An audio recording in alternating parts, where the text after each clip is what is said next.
नमस्कार, AB star news देख रहे हैं आप और अपना यूपी लेकर हाजिर हूं मैं आपके साथ सोहन सिंह। बुलेटिन में सबसे पहले बात करेंगे यूपी विधान परिषद की। दरअसल यूपी विधान परिषद में बीजेपी के 6 सदस्य मनोनीत किए गए हैं। सीएम योगी ने सभी सदस्यों को बधाई दी है। बता दें कि मनोनीत किए गए सदस्यों में रजनीकांत महेश्वरी, साकेत मिश्रा, लालजी निर्मल, तारिक मंसूर, राम सूरत राजभर और हंसराज विश्वकर्मा हैं। दरअसल विधान परिषद में मनोनीत कोटे की 6 सीटें लंबे वक्त से खाली चल रही थी।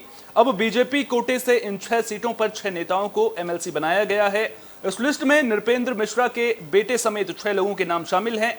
बता दें कि विधान परिषद में मनोनीत कोटे के 3 पद 29 अप्रैल 2022 और 3 पद 27 मई 2022 से खाली हैं। राज्यपाल आनंदीबेन पटेल ने इन 6 नए सदस्यों की नियुक्ति का प्रस्ताव सोमवार को मंजूर किया था। अब मुख्य निर्वाचन अधिकारी ने भी इसकी अधिसूचना जारी कर दी है।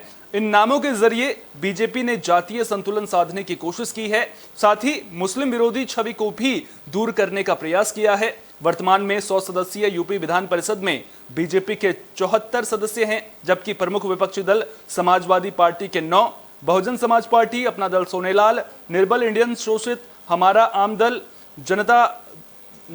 जनसत्ता दल लोकतांत्रिक और शिक्षक दल गैर राजनीतिक के 1-1 सदस्य हैं। इसके अलावा स्वतंत्र समूह और निर्दलीय के 2-2 सदस्य हैं। साकेत मिश्रा की बात करें, जिन्हें एमएलसी बनाया गया है, तो वे एक निवेश बैंकर, नीति योगदानकर्ता और पूर्वांचल विकास बोर्ड के सलाहकार भी हैं। वे भारतीय प्रबंधन संस्थान कलकत्ता और सेंट स्टीफेंस कॉलेज के पूर्व छात्र हैं।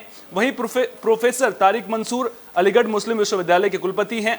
इससे पहले उन्होंने जवाहरलाल नेहरू मेडिकल कॉलेज और अस्पताल के प्रिंसिपल के रूप में भी काम किया। बीजेपी ने तारिक मंसूर के जरिए मुसलमानों में अपनी पकड़ बनाने की पहल की है, तो लालजी प्रसाद निर्मल दलित वर्ग, हंसराज विश्वकर्मा और रामसूरत राजभर अन्य पिछड़ा वर्ग से आते हैं। तो अब जो 6 नए सदस्य बनाए गए हैं, इसके जरिए क्या बीजेपी को लोकसभा चुनाव में फायदा मिल पाएगा? क्योंकि बीजेपी की नजर मिशन 2024 पर कहीं ना कहीं है। लोकसभा चुनाव में किस तरह से जनाधार को मजबूत करना है, मुस्लिम समाज को भी अपने पक्ष में करना है। हालांकि अगर पिछले आप चुनावों पर नजर डालेंगे तो मुस्लिम समाज ने भी बढ़ चढ़कर बीजेपी के पक्ष में मतदान किया है, लेकिन अपनी पैठ को और मजबूत करने के लिए अब इसे बीजेपी का अहम फैसला माना जा रहा है। राज्यपाल ने 6 सदस्यों को बीजेपी के मनोनीत कर दिया है, जो अब एमएलसी बन गए हैं।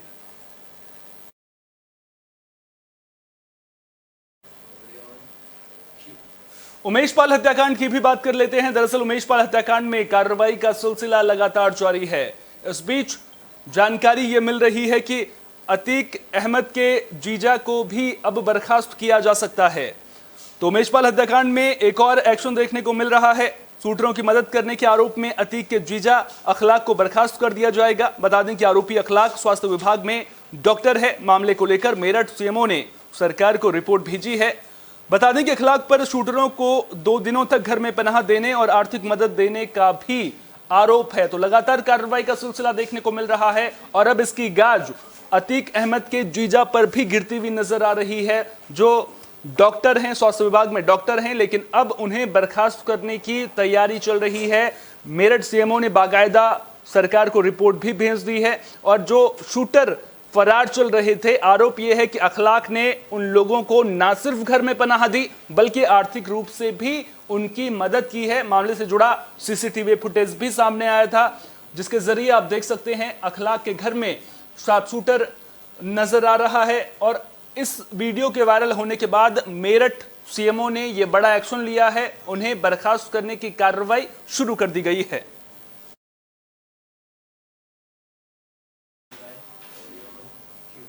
झांसी के गुरसराय में डकैती का मामला सामने आया था। अब डकैती के एक आरोपी के साथ में पुलिस की मुठभेड़ हो गई है। तो वारदात में शामिल 25,000 के इनामी शोएब की हमीरपुर में पुलिस टीम के साथ मुठभेड़ हुई है। मुठभेड़ में बदमाश शोएब गोली लगने से घायल हो गया है। उसके कब्जे से 72,000 रुपए नकदी और तमंचा भी बरामद किया गया है। फिलहाल घायल बदमाश को इलाज के लिए सीएचसी राट से सदर अस्पताल रेफर कर दिया गया है। पुलिस को जानकारी मिली थी कि झांसी डकैती कांड से जुड़ा बदमाश शोएब राट कालपी रोड पर अमगांव तिराहे के पास मौजूद है, जिसके बाद पुलिस और एसओजी की टीम ने आरोपी की घेराबंदी शुरू की। इसी दौरान खुद को गिरता देख बदमाश शोएब ने पुलिस पर फायर कर दिया था। जवाबी कार्रवाई में वो पुलिस की गोली लगने से घायल हो गया है। तो गुरसराय से जो डकैती का मामला सामने आया था, मामला सामने आने के बाद से कई टीमों का गठन कर दिया गया था और लगातार बदमाशों की धरपकड़ तेज कर दी गई थी। बाकायदा इनाम की घोषणा भी कर दी गई थी। 25,000 के इनामी बदमाश की इसी कड़ी में मुठभेड़ हुई है, जिसमें पुलिस की गोली लगने से वो घायल हो गया है।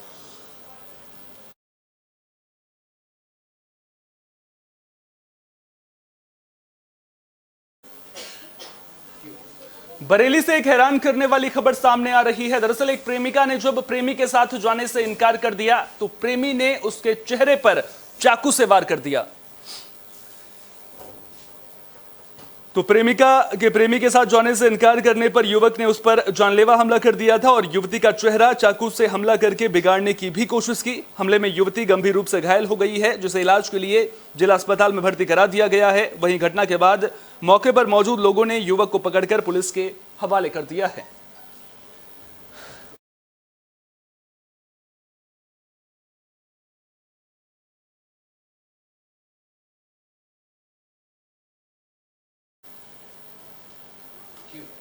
श्रावस्ती में एक शराबी बाप ने अपने बेटे की पिटाई कर दी। पिटाई इसलिए की क्योंकि बेटे ने पिता को शराब पीने से रोक दिया था।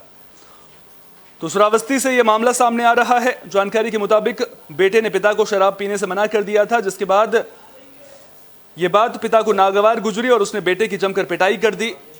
मारपीट में बेटा गंभीर रूप से घायल हो गया है, जिसे इलाज के लिए अस्पताल में भर्ती करा दिया गया है।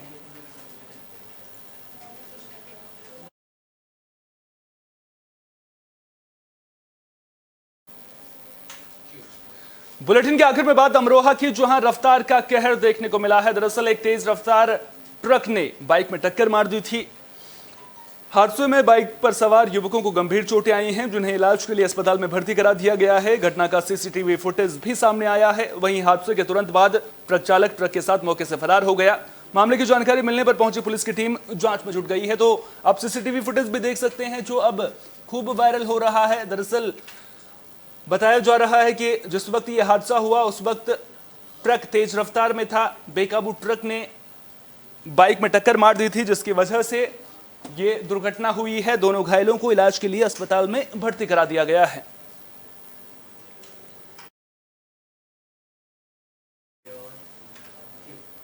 यूपी की खबरों में फिलहाल के लिए इतना ही। देश दुनिया की तमाम अहम खबरों के लिए बने रहिए AB स्टार न्यूज के साथ। फिलहाल दीजिए इजाजत। नमस्कार।